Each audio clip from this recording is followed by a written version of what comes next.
Assalamualaikum semuanya, kembali lagi dengan saya Esa Agustina. Di sini kita akan melanjutkan materi sebelumnya tentang pertumbuhan dan perkembangan. Selamat menyaksikan. Gimana nih kabarnya hari ini? Sudah siap memulai pelajaran hari ini? Di sini kita akan melanjutkan pertemuan yang sebelumnya, yaitu tentang membandingkan struktur biji monokotil dan dikotil, menjelaskan proses fisiologi perkecambahan, dan membedakan pertumbuhan primer dengan pertumbuhan sekunder. Materi pertama yang akan kita bahas yaitu tentang perbedaan biji monokotil dan biji dikotil. Yang pertama adalah biji dikotil yang pada bagian atas itu contohnya adalah biji kacang-kacangan seperti kacang hijau. Biji dikotil ini terdiri dari dua lapisan yaitu bagian luar dan bagian dalam. Bagian luar terdiri dari kulit biji dan bagian dalam terdiri dari embrio. Embrio ini terbagi lagi menjadi plumula atau calon daun, radikula atau calon akar, epikotil atau calon bagian batang atas, atau ada juga hipokotil bagian batang bagian bawah. Lalu ada kotiledon atau keping biji yang merupakan tempat cadangan makanan. Pada tumbuhan dikotil ini tidak ada endosperm. Selanjutnya ada biji monokotil. Contohnya itu biji jagung. Biji jagung ini atau biji monokotil ini juga terdiri dari bagian luar dan bagian dalam. Bagian luar terdiri dari kulit biji dan bagian dalam terdiri dari embrio yang terdiri dari radikula, koleoptil, plumula, dan koleoriza. Lalu ada endosperm yang merupakan tempat cadangan makanan. Lalu ada kotiledon atau keping biji. Nah, perbedaannya monokotil dan dikotil. Dikotil tidak ada endosperm, sedangkan monokotil ada endosperm yang merupakan tempat cadangan makanan. Selanjutnya yang akan kita bahas yaitu proses perkecambahan. Proses ini terjadi pada saat biji mengalami masa dormansi atau masa inaktif. Nah, biji ini akan aktif jika disiram dengan air. Ketika biji disiram dengan air, maka perkecambahan akan terjadi. Proses penyerapan air oleh biji disebut imbibisi. Nah, air ini akan mengaktifkan hormon giberelin.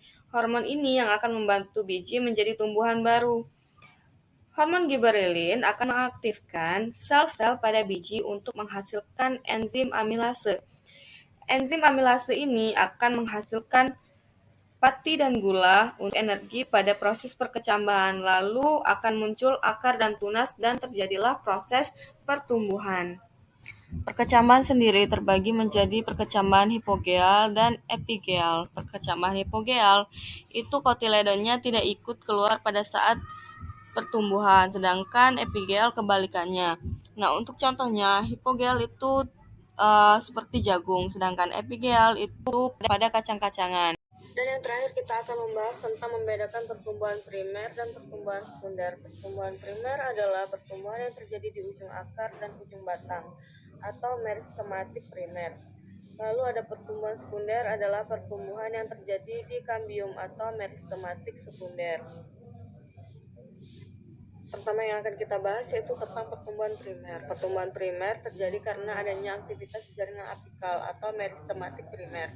Pertumbuhan ini terjadi secara bertahap di 3 daerah, yaitu daerah pembelahan atau proliferasi, pemanjangan atau elongasi, dan daerah diferensiasi.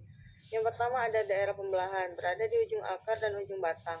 Yang kedua daerah pemanjangan, terletak setelah daerah pembelahan. Di daerah ini sel akan mengalami pemanjangan dan pembesaran.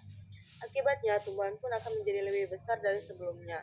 Yang ketiga, daerah diferensiasi, daerah yang sel-selnya mengalami perubahan fungsi menjadi jaringan yang lebih kompleks, seperti misalnya epidermis, korteks, xilem, flem, dan sklerenkim.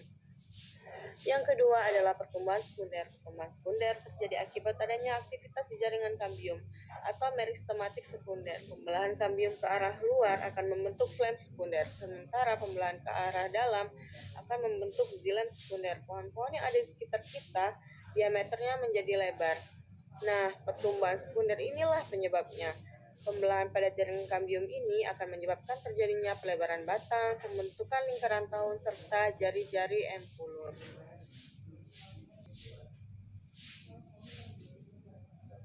Baiklah, sekian video dari saya. Semoga videonya bermanfaat. Wassalamualaikum.